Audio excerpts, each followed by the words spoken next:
बीमारियां तो कई होती हैं, लेकिन एक बीमारी ऐसी भी है जो अगर किसी को जकड़ ले तो उस शख्स की जिंदगी मौत से भी बदतर बन सकती है। जैसे इस स्टेज में ना तो वो शख्स ठीक से सोच पाता है, ना ठीक से रह पाता है, ना ठीक से सो पाता है और ना ही ठीक से जी पाता है। जी बिल्कुल, ये एक कड़वी मगर बहुत ही खतरनाक सच्चाई है। उस बीमारी का नाम है डिप्रेशन। इसकी सबसे खतरनाक बात यह है कि ये युवाओं को घेरती है। यंगस्टर्स जिन पर हमारा देश, हमारा समाज टिका है, ये बीमारी उन्हीं लोगों को घेरती है। अगर आप भी इसका शिकार हो तो टेंशन मत लीजिए, क्योंकि मोटिवेशनल विंग्स फिर से आप सबको उस तकलीफ से निकालने के लिए और बेहतर तरीके बताने के लिए हाजिर है। मैं आपको एक बात और बताना चाहता हूँ कि आज हमारे देश की बेरोजगारी, बढ़ती अफरा तफरी और तगड़े कंपटीशन की वजह से हर कोई डिप्रेस्ड है। कोई भी इससे बचा नहीं है। हालांकि वो बात अलग है कि किसी को इस बीमारी ने बुरी तरह डैमेज किया है तो कुछ कम मात्रा में इससे प्रभावित है, लेकिन इसके जाल में तो लगभग सभी फंसे हैं। तो फिर क्यों ना इस समस्या का निवारण किया जाए। आज के इस वीडियो में मैं आपको कुछ ऐसे तरीके बताने वाला हूँ, कुछ ऐसी बातें बताने वाला हूँ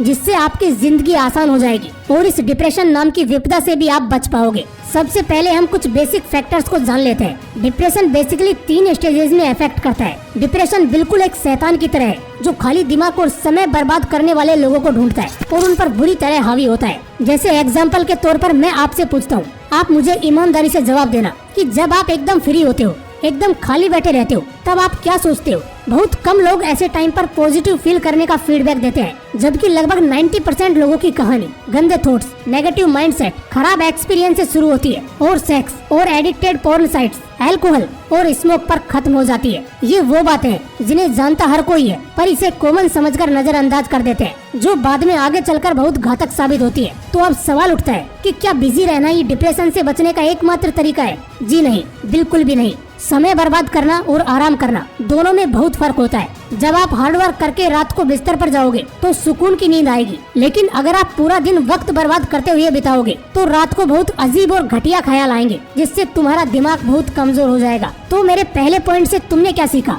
यही कि डिप्रेशन का रूट है तुम्हारे दिमाग में पल रहा नेगेटिविटी का वो छोटा सा बीज, जो तुम्हारे दिमाग को रिलैक्स करने के बहाने तबाह कर देगा और फिर बहुत जल्द तुम बर्बाद होते नजर आओगे। देखो, जो सेकंड फैक्टर की मैं बात करूंगा वो है आपका लाइफ में इमोशनल फेलियर, जो कि लोगों के डिप्रेशन में जाने का दूसरा कारण है। जब आप इमोशनली डिस्कनेक्ट हो जाते हो या फेल हो जाते हो, इसमें कुछ भी हो सकता है। किसी की डेथ या रिलेशनशिप में अलग होना या किसी सिचुएशन में फिजिकल या सेक्सुअल एब्यूज का शिकार होना, तमाम तरह की चीजें इसमें शामिल है। अब सवाल आता है कि ऐसी परिस्थिति में क्या करें, कैसे खुद को डिफेंड करें। देखो, जैसा आप महसूस करते हो बहुत हद तक वो आपके सराउंडिंग पर डिपेंड करेगा। अगर आप इमोशनली डिटैच्ड पर्सन हो तो कुछ दिन या कुछ महीनों के लिए अपने उस स्ट्रेस्ड एनवायरनमेंट से निकलकर कोई खुली हवा में जाओ, किसी हैप्पी एनवायरनमेंट से जुड़ो और बेहतर आर्टिकल्स या पॉडकास्ट का हिस्सा बनो। इमोशनल फेलियर के कारण डिप्रेशन में जाने की गलती आपकी नहीं है, बल्कि कुदरत कभी कभार आपके सामने ऐसी आफत पैदा कर देता है जिसे आप कितना भी मजबूत बनकर डील नहीं कर पाते। So in the term of emotional detachment,